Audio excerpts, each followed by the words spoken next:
বিসমিল্লাহির রহমানির রহিম। সুপ্রিয় শিক্ষার্থীবৃন্দ, আমি এএসএম কবির হোসেন, সহকারী অধ্যাপক হিসাব বিজ্ঞান, শহীদ স্মৃতি সরকারি কলেজ, মুক্তাগাছা, ময়মনসিংহ। আমি শুরুতেই একাদশ ব্যবসায় শিক্ষা শাখার শিক্ষার্থীদেরকে আজকের ক্লাসে স্বাগত জানাচ্ছি। সুপ্রিয় শিক্ষার্থীবৃন্দ, আমরা এতদিন অনলাইন ক্লাসরুম গভর্নমেন্ট শহীদ স্মৃতি কলেজ নামে একটি ফেসবুক পেজে আমাদের ক্লাসগুলো আপলোড দিয়েছিলাম। সেখানে ব্যবসায় শিক্ষা, মানবিক শাখা, বিজ্ঞান শাখা সহ আমাদের কলেজের বিভিন্ন অনার্স ডিগ্রি পাস কোর্সের শিক্ষার্থীবৃন্দ সংযুক্ত ছিল। তো আজকে আমি আমাদের ব্যবসা শিক্ষার জন্য একেবারেই ব্যবসা শিক্ষা একাদশ শ্রেণীর অর্থাৎ 20-21 শিক্ষাবর্ষের শিক্ষার্থীদের জন্য নতুন করে একটি গ্রুপ খোলা হয়েছে। সেই গ্রুপেই আজকের এই ক্লাসটি আপলোড দিব। তো এই গ্রুপটি খোলার জন্য আমি আমাদের কলেজের শ্রদ্ধেয় অধ্যক্ষ মহোদয় প্রফেসর মোহাম্মদ ইদ্রিস আলী স্যারের প্রতি কৃতজ্ঞতা প্রকাশ করছি। আমি আরও স্যারকে ধন্যবাদ জানাচ্ছি যে স্যার সার্বক্ষণিক এই গ্রুপটির কার্যক্রম মনিটর করছেন। এই গ্রুপটি একটি পরিচ্ছন্ন গ্রুপ হবে এই আশাবাদ ব্যক্ত করেই আমি আজকের ক্লাস শুরু করছি।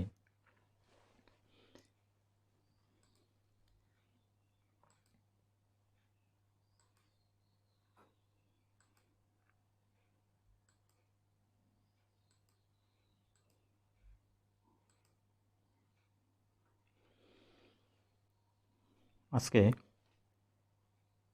ব্যবসা শিক্ষা শাখার একাদশ শ্রেণীর হিসাব বিজ্ঞান দ্বিতীয় পত্রের অংশীদারি ব্যবসায়ের হিসাব অধ্যায় থেকে আমি একটি গাণিতিক উদাহরণ নিয়ে আলোচনা করতে চাই। আমরা ইতিপূর্বে এই অধ্যায়ের কয়েকটি ক্লাস নিয়েছি। সেই ক্লাসগুলোতে আমরা তত্ত্বীয় বা থিওরিটিক্যাল আলোচনা করেছি, অর্থাৎ আমাদের এই অংশীদারি ব্যবসায়ের হিসাব সংক্রান্ত বিভিন্ন ছক বা নমুনা ছক নিয়ে আমরা কথা বলেছি। আজকে আমি একটি গাণিতিক উদাহরণ নিয়ে আলোচনা করতে চাই।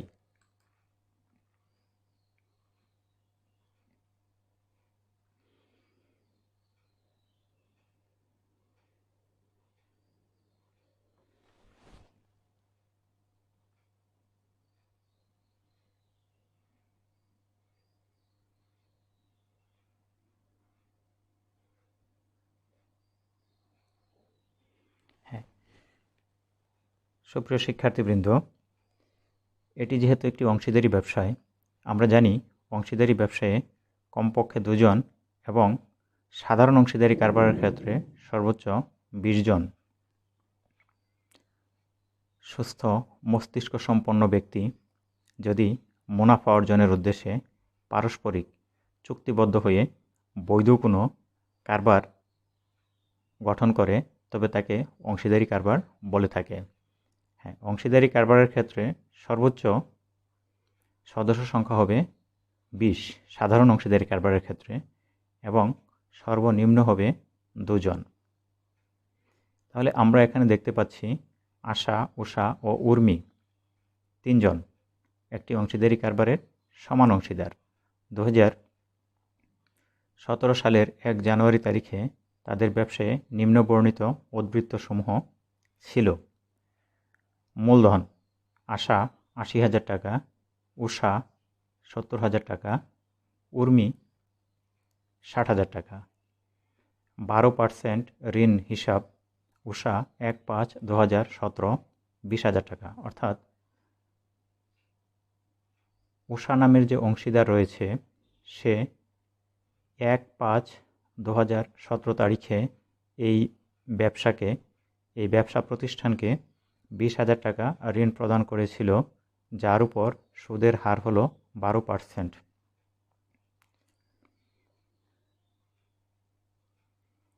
তো এরপর আসা যাক সম্ভাব্য মুনাফার আশায় সারা বছর ধরে উষা ও উর্মির উত্তোলন ছিল যথাক্রমে 10,000 টাকা, 8,000 টাকা ও 6,000 টাকা। এছাড়া উর্মির পণ্য উত্তোলনের পরিমাণ 1,000 টাকা। এখানে আমরা উত্তোলন দেখতে পাচ্ছি, দু রকমের উত্তোলন, একটি হলো নগদ টাকা উত্তোলন এবং অপরটি হলো পণ্য উত্তোলন। শিক্ষার্থীবৃন্দ, উত্তোলন বলতে আমরা যা বুঝি তা হলো যারা কারবারের মালিক, এটি যেহেতু একটি অংশীদারি কারবার, তাহলে এই অংশীদাররাই হলো এই কারবারের মালিক। কারবারের মালিক তাদের প্রয়োজনে যে কোনো সময় কারবার থেকে টাকা বা পণ্য উত্তোলন করে নিতে পারে। ঠিক এখানে তিনজন অংশীদার, তারা তিনজনেই তাদের প্রয়োজন অনুযায়ী নগদ টাকা উত্তোলন করেছে এবং একজন অংশীদার উর্মি, যিনি নগদ টাকা ব্যতীত পণ্য উত্তোলন করেছেন। চুক্তির শর্ত মোতাবেক মূলধন ও উত্তোলনের উপর 10% হারে সুদ ধার্য করতে হবে। অংশীদারি কারবারের মূল ভিত্তি হলো চুক্তি। সেটি লিখিত হতে পারে, আবার মৌখিকও হতে পারে, তবে লিখিত হওয়াই ভালো। তো এদের মধ্যে একটি চুক্তি সম্পাদিত হয়েছে। সেই চুক্তির একটি বিষয় হলো মূলধন এবং উত্তোলন উভয়ের উপর 10% সুদ ধরা হবে। আশা একজন অংশীদার, যিনি সার্বক্ষণিক দায়িত্ব পালনের জন্য ব্যবসায় থেকে মাসিক 1,000 টাকা হারে বেতন পাবে। আশা একজন অংশীদার, যিনি কারবারে সার্বক্ষণিক দায়িত্ব পালন করবে। এই দায়িত্ব পালনের জন্য তাকে প্রতি মাসে 1,000 টাকা করে বেতন প্রদান করা হবে। উপরোক্ত সমন্বয়গুলো সাধন করার পূর্বে সমাপ্ত বছরে ব্যবসায়ের মুনাফার পরিমাণ দাঁড়ায় 80,000 টাকা। অর্থাৎ আমরা যে সমন্বয়গুলোর কথা বললাম, এই সমন্বয়গুলো সাধন করার পূর্বে ব্যবসায়ের মুনাফার পরিমাণ হয়েছিল 80,000 টাকা। এখন প্রশ্ন হলো, এই যে ব্যবসায়ের মুনাফার পরিমাণ 80,000 টাকা, এই 80,000 টাকা আমরা কোথা থেকে পেলাম? সুপ্রিয় শিক্ষার্থীবৃন্দ, আমি ইতিপূর্বে এই অধ্যায়ের উপর যে ক্লাসগুলো নিয়েছি সেখানে বলেছি যে এই অংশীদারি কারবারের হিসাবে আমাদেরকে দুটি হিসাব বা বিবরণী প্রস্তুত করতে হয়। একটি হলো লাভ ক্ষতি বন্টন বিবরণী, একটি হলো লাভ ক্ষতি বন্টন বিবরণী এবং অপরটি হলো অংশীদারদের মূলধন বিবরণী। আমাদেরকে মূলত এ দুটি হিসাব বা বিবরণী প্রস্তুত করতে হয়। তাহলে আমরা হিসাব বিজ্ঞানে একটি বিষয় সবসময় মনে রাখব, যেটি হলো যে যখন আমাদেরকে কোনো হিসাবের বিবরণী প্রস্তুত করতে বলা হয়, যখন যেই বিবরণী প্রস্তুত করতে বলা হয়, তখন আমরা ধরে নিব এটির পূর্বে যদি কোনো বিবরণী প্রস্তুত করার প্রয়োজন হয়ে থাকে, আমরা ধরে নিব সেটি যথাযথভাবে প্রস্তুত করা হয়েছে। আমি আরেকটু স্পষ্ট করে বলতে চাই, সেটি হলো আমরা এখানে প্রস্তুত করব লাভ লোকসান বন্টন বিবরণী। লাভ লোকসান বন্টন বিবরণী লাভ লোকসান বন্টন বিবরণী প্রস্তুত করতে হলে এর আগে আমাদেরকে বিশদ আয় বিবরণী প্রস্তুত করে নিট লাভ নির্ণয় করতে হবে। আমরা বিশদ আয় বিবরণী প্রস্তুত করে যে নিট লাভ পাব, সেই নিট লাভ নিয়েই আমরা লাভ লোকসান বন্টন বিবরণী তৈরি করব। অর্থাৎ আগে এই লাভ লোকসান আবন্টন হিসাব বা বিবরণী তৈরি করার পূর্বে আমাদেরকে নিট লাভ নির্ণয় করতে হবে। আর নিট লাভ নির্ণয় করতে হলে আমাদেরকে বিশদ আয় বিবরণী প্রস্তুত করতে হবে। এখানে যেহেতু ৮০,০০০ টাকা মুনাফার পরিমাণ বলা হয়েছে, তাহলে আমরা ধরে নিলাম বিশদ আয় বিবরণী প্রস্তুত করেই এই ৮০,০০০ টাকা নির্ণয় করা হয়েছে। এই ৮০,০০০ টাকা হলো মুনাফা। এই মুনাফাকে আমরা এখন অংশীদারদের মধ্যে বন্টন করব। তো আমরা একটু করণীয়গুলো দেখে নিই। করণীয়: ক, উষার ঋণের সুদের পরিমাণ নির্ণয় করো। খ, লাভ লোকসান আবন্টন হিসাব তৈরি করো। গ, অংশীদারগণের মূলধন হিসাব প্রস্তুত করো। আমাদেরকে 3টি করণীয় সম্পাদন করতে হবে। করণীয় ক, ঋণের সুদ নির্ণয় করতে হবে, যার জন্য নাম্বার হবে 2। খ, লাভ লোকসান বন্টন আবন্টন হিসাব তৈরি করতে হবে, যার জন্য নাম্বার হলো 4। গ, অংশীদারগণের মূলধন হিসাব প্রস্তুত করতে হবে, যার জন্য নাম্বার হলো 4। সুপ্রিয় শিক্ষার্থীবৃন্দ, আমাদের হিসাব বিজ্ঞানের সৃজনশীলের প্রশ্নের যে মান বন্টন, সেটি অন্যান্য বিষয়গুলোর সাথে সেভাবে মিলে না।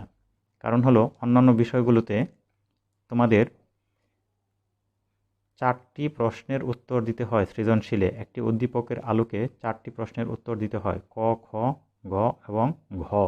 কিন্তু হিসাব বিজ্ঞানে উত্তর দিতে হয় 3টি প্রশ্নের।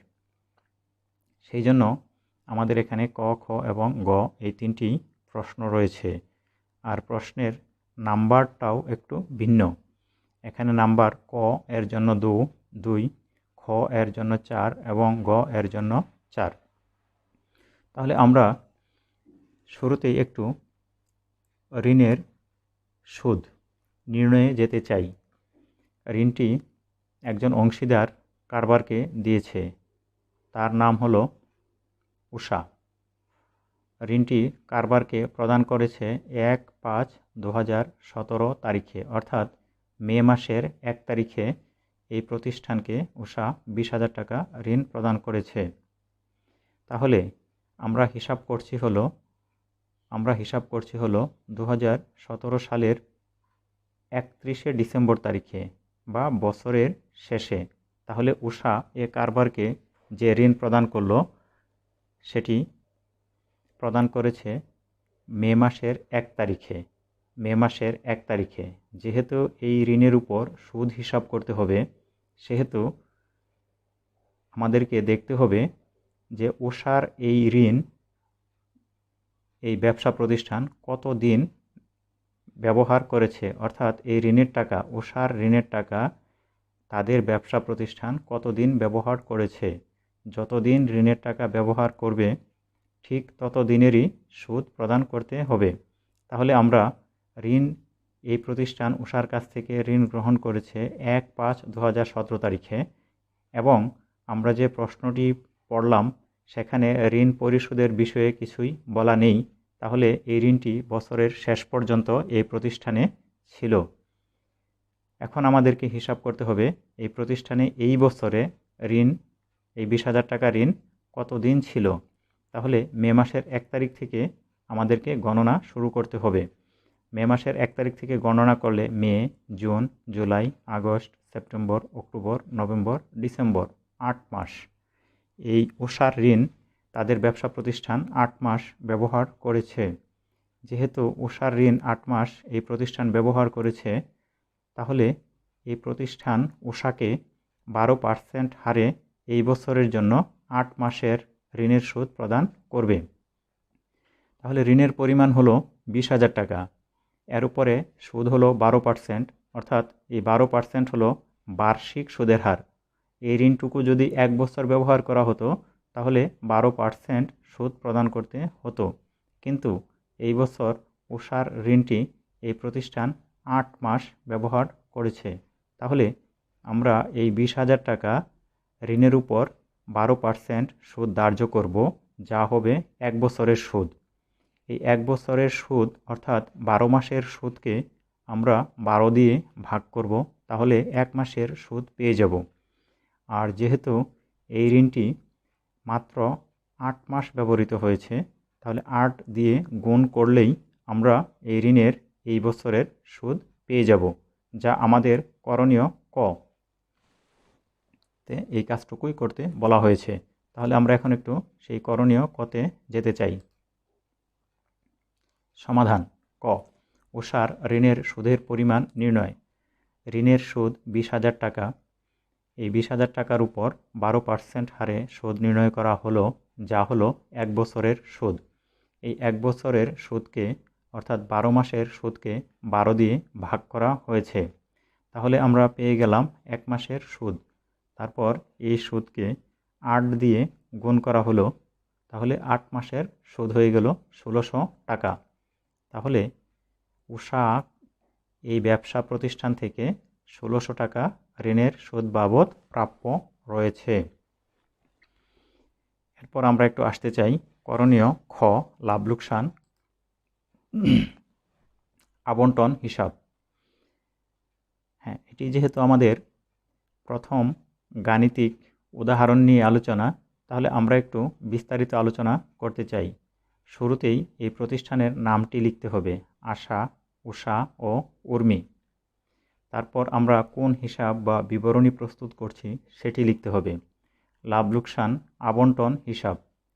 তারপরে আমাদের লিখতে হবে আমরা কোন সময়টুকুর জন্য এই হিসাবটা প্রস্তুত করছি সেটি উল্লেখ করতে হবে। সময়টা হলো 2017 সালের 31শে ডিসেম্বর তারিখে সমাপ্ত বছরের জন্য। এখানে ডেবিট পাস রয়েছে এবং ক্রেডিট পাস রয়েছে।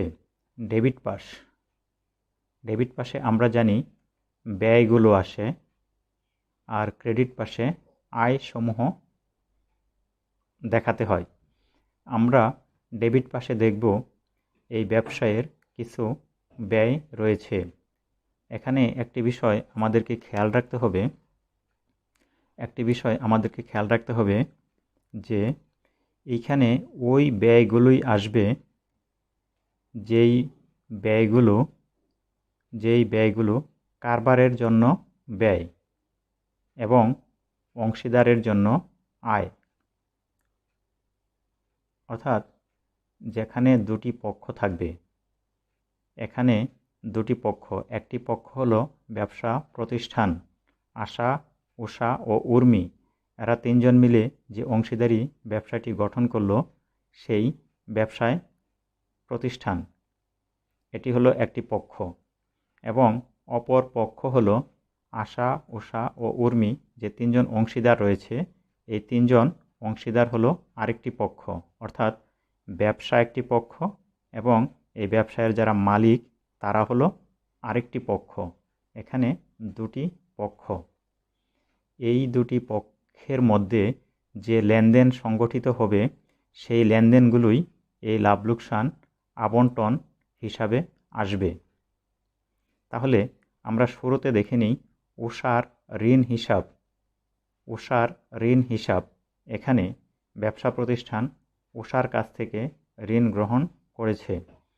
এই ঋণ গ্রহণের জন্য ব্যবসা প্রতিষ্ঠানকে ঋণের সুদ প্রদান করতে হবে। কাকে প্রদান করবে? উষাকে প্রদান করবে। তাহলে এই যে ঋণের সুদ, এটি হলো একটি লেনদেন। এই লেনদেনটি সংগঠিত হয়েছে আশা, উষা এবং উর্মি, এরা তিনজন যে অংশীদারি প্রতিষ্ঠানটি গঠন করলো সেই প্রতিষ্ঠানের সাথে একজন অংশীদার উষা। এই দুটি পক্ষের মধ্যে লেনদেনটি সংগঠিত হয়েছে।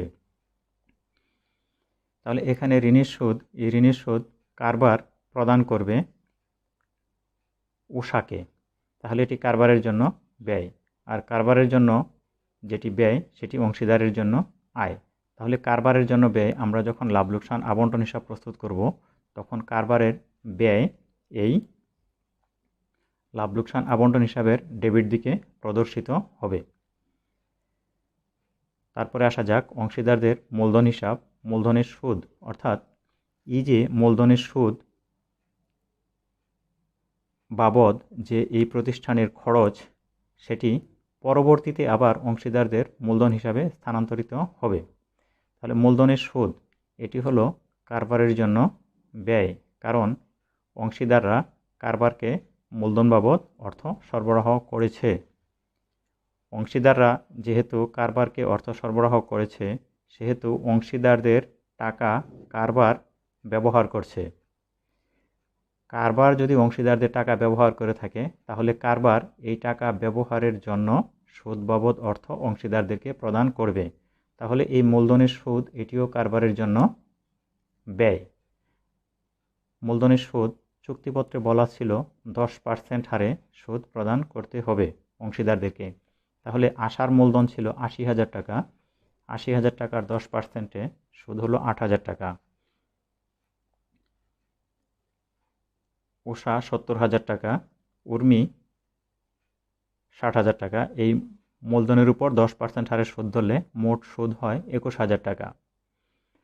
আশার মূলধন হিসাব বেতন। আশা সার্বক্ষণিক এখানে দায়িত্ব পালন করছে, সেই জন্য প্রতি মাসে 1,000 টাকা করে বেতন পাবে।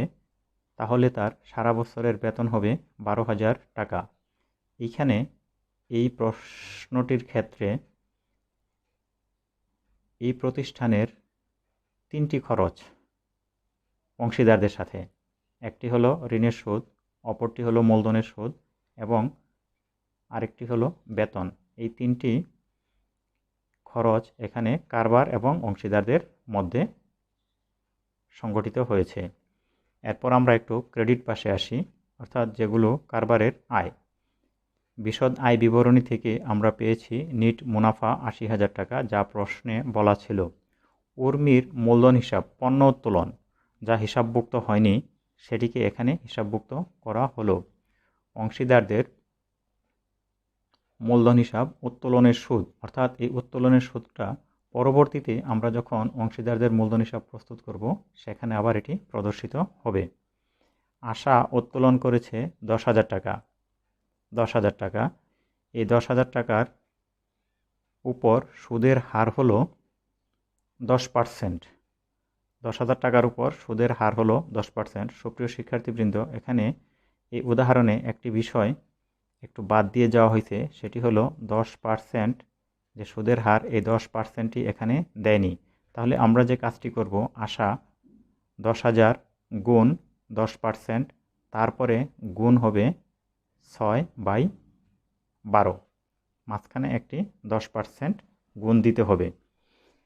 আর এখানে আমাদের সুদ নির্ণয় করতে হবে 10,000 টাকা।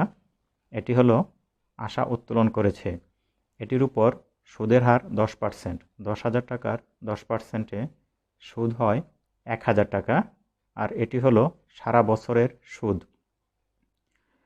একজন অংশীদার কারবার থেকে বছরের যে কোনো সময় উত্তোলন করতে পারে, শুরুতে, শেষে, মাঝে, যে কোনো সময় উত্তোলন করতে পারে।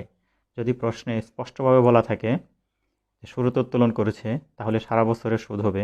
যদি বলে শেষে উত্তোলন করেছে, তাহলে কোনো সুদই হবে না। যদি বলে বছরের মাঝামাঝি উত্তোলন করেছে, তাহলে অর্ধেক বছরের সুদ হবে।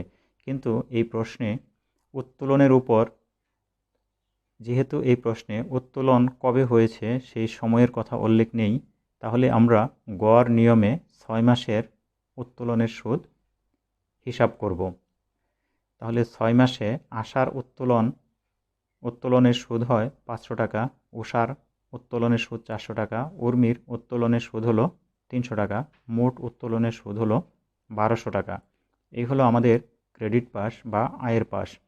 আয়ের দিকে যোগফল হলো 82,200 টাকা। এই 82,200 টাকাই মোট আয়। এই মোট আয় থেকে আমরা 3টি খরচ, অর্থাৎ ঋণের সুদ 1600 টাকা, মূলধনের সুদ 21,000 টাকা এবং একজন আশার বেতন 12,000 টাকা, এই 3টি হলো এই কারবারের জন্য খরচ। এই 3টি খরচ আমরা 82,200 টাকা থেকে বাদ দিব। বাদ দিলে কারবারের বন্টনযোগ্য মুনাফা হলো 47,600 টাকা। 47,600 টাকা। এই 47,600 টাকা যেহেতু 3জন অংশীদার সমান অংশীদার, তাদের মধ্যে সমান হারে বন্টিত হবে। তাহলে 47,600 টাকা, এটিকে যদি আমরা সমান হারে বন্টিত করি, অর্থাৎ প্রত্যেকেই 3/1 মুনাফার অংশীদারি হবে, তাহলে এটি হবে 15,000 867 টাকা। এখানে যেহেতু 1 টাকা কম বেশি হয়, তাহলে যে কাউকে এখানে 1 টাকা কম দেয়া যেতে পারে। উর্মিকে দেওয়া হয়েছে 15,866 টাকা।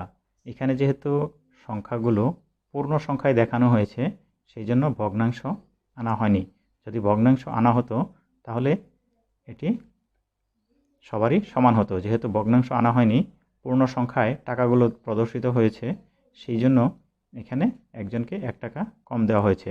প্রকৃতপক্ষে সবারই সমান হওয়ার কথা বা সমান পাওয়ার অধিকারী। তো আমরা এবার আমাদের করণীয় গ-তে যেতে চাই। করণীয় গ, আশা, উষা ও উর্মি মূলধন হিসাব। এখানেও একটি ডেবিট পাস, একটি ক্রেডিট পাস থাকবে। কীরকম হয় আমরা একটু ছকটা দেখে নিই। তারিখ, বিবরণ, তারপর 3 জন অংশীদার আশা, উষা, উর্মি। ক্রেডিট পাশে একই, তারিখ, বিবরণ, আশা, উষা, উর্মি। আমরা এখানে দেখব কারবারের কাছে অংশীদারের কী কী পাওনা আছে। কারবারের কাছে অংশীদারের কী কী পাওনা আছে সেগুলো ক্রেডিট দিকে প্রদর্শিত হবে। যেমন জানুয়ারি 1 ব্যালেন্স বিডি 80,000 টাকা, 70,000 টাকা, 60,000 টাকা। এটি হলো অংশীদারদের প্রারম্ভিক মূলধন। পরে লাভ লোকসান আবন্টন হিসাব, অর্থাৎ এখানে লাভ লোকসান আবন্টন হিসাব থেকে কিছু বিষয় আসবে, যে বিষয়গুলো অংশীদাররা এখনও কারবারের কাছে প্রাপ্য আছে।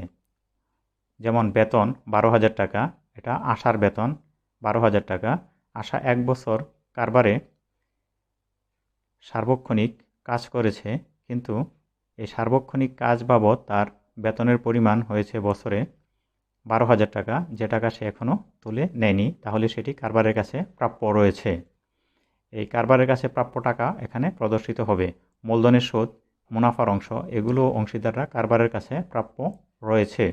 তাহলে অংশীদারদের মোট প্রাপ্য আশার 1,15,867 টাকা, উষার 92,867 টাকা, উর্মির 81,866 টাকা। এগুলো এরা কারবারের কাছে প্রাপ্য রয়েছে। আবার কারবার এই অংশীদারদের কাছে কিছু প্রাপ্য রয়েছে, যেমন উত্তোলন। অংশীদারগণ তাদের প্রয়োজনে কারবার থেকে এই টাকাগুলো উত্তোলন করে নিয়ে গেছে, তাহলে এটা কারবারের টাকা। কে নিল? অংশীদার নিয়ে গেল। তাহলে এই টাকা কারবার অংশীদারের কাছে প্রাপ্য। উত্তোলন বাবদ প্রাপ্য 10,000, 8,000 এবং 6,000 টাকা। পণ্য উত্তোলন করে নিয়ে গেছে উর্মি, এই পণ্য উত্তোলনের টাকাটা কারবার উর্মির কাছে প্রাপ্য রয়েছে। উত্তোলনের সুদ 500, 400, 300 টাকা, এই টাকাগুলোও কারবার অংশীদারদের কাছে প্রাপ্য। এখন অংশীদারদের প্রাপ্য থেকে কারবারের প্রাপ্যটুকু আমরা বাদ দিয়ে দিব। অর্থাৎ আশা কারবারের কাছে মোট 1,15,867 টাকা প্রাপ্য আছে। আর আশার কাছে কারবার প্রাপ্য আছে 10,000 টাকা উত্তোলন বাবদ এবং উত্তোলনের সুদ বাবদ 500 টাকা। এই 10,500 টাকা বাদ দিলে 1,05,367 টাকা এইটুকু আশা কারবারের কাছে নিট প্রাপ্য আছে। ঠিক একইভাবে উষা 84,467 টাকা, উর্মি 74,566 টাকা কারবারের কাছে প্রাপ্য রয়েছে, যেটিকে আমরা বলি মূলধনের সমাপনী উদ্বৃত্ত। অর্থাৎ বছরের শেষে অংশীদারগণ কারবারের কাছে এই পরিমাণ টাকা প্রাপ্য রয়েছে। ঠিক এই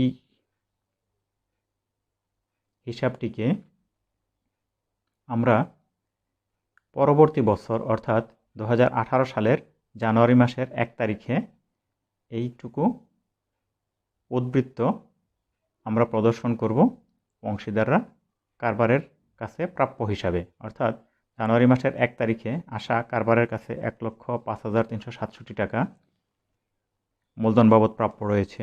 উষা 84,467 টাকা এবং উর্মি 74,566 টাকা মূলধন বাবদ প্রাপ্য রয়েছে। এটি বছরের শুরুতে, অর্থাৎ 17 সালের শেষে অংশীদাররা যা প্রাপ্য 18 সালের শুরুতে ঠিক সেই টাকাটাই কারবারের কাছে প্রাপ্য, এবং এটা নিয়েই তাদের পরবর্তী বছরের হিসাব শুরু হয়ে যাবে। তো এই হলো আমাদের এই আজকের আলোচনা।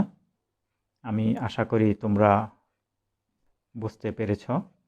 আর আমি এটিও আশা করি ইতিমধ্যে তোমরা বইপত্র কিনে ফেলেছ। আসলে আমরা করোনার পরিস্থিতির কারণে কলেজ থেকে বিচ্ছিন্ন আছি। কলেজ থেকে বিচ্ছিন্ন থাকা মানেই পড়াশোনা থেকে বিচ্ছিন্ন থাকা নয়। আমরা যেহেতু অনলাইনে ক্লাসগুলো নিচ্ছি, আমাদের কলেজকে তোমাদের গৃহে আমরা পৌঁছে দেওয়ার চেষ্টা করছি। তাই তোমরা এই ক্লাসগুলো ঠিকমতো দেখবে এবং এটি পড়ার এবং বোঝার চেষ্টা করবে। তারপরেও যদি কারো কোথাও বুঝতে অসুবিধা হয়, তোমরা আমাদের এখানে এই মেসেঞ্জার গ্রুপে তোমাদের প্রশ্ন করবে, আমি উত্তর দেওয়ার চেষ্টা করব। তো নেক্সট ক্লাসে আমি তোমাদের যদি কোনো প্রশ্ন থেকে থাকে, তোমরা আমাদের এই গ্রুপে, এই মেসেঞ্জার গ্রুপে তোমরা প্রশ্ন করবে, আমি উত্তর দেওয়ার চেষ্টা করব। তো আগামী ক্লাস পর্যন্ত তোমরা ভালো থাকো, সুস্থ থাকো, এই প্রত্যাশায় সবাইকে ধন্যবাদ জানিয়ে শেষ করছি।